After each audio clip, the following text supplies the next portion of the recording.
এতক্ষণ পর তুললো। কি হচ্ছে এখন দিদি মাছ ভাজা হচ্ছে।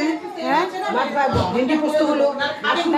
দিদি এই যে মাছগুলো ভেজেছো, এই যে ভেন্ডি পোস্ত হয়েছে, ভেন্ডি পোস্ত হয়েছে, দু রকম ভেন্ডি পোস্ত হয়েছে। আর কড়াইতে এখন মাছের ঝোলটা বসাবে, আর দুটো মাথা আছে সব কাটা হয়েছে। বাহ, আজকে দিদির রান্নাঘর, দিদি রান্না করছে। আমার ভাই মাছ ভাজা খেতে ভালোবাসে, ভাই হয়। হ্যাঁ, এরকম ভালোবাসাটাই বেটার, আমরা খুব খুশি।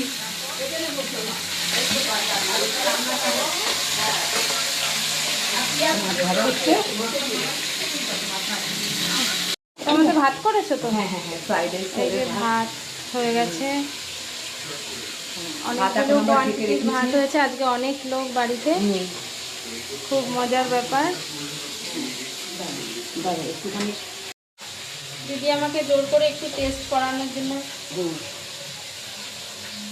ঝাল কম দিচ্ছি। ঝাল দিচ্ছে। দারুণ হয়েছে, হেভি হয়েছে। চুপ কর, দিদির রান্না, ও মাই গড, সেই তো। জাস্ট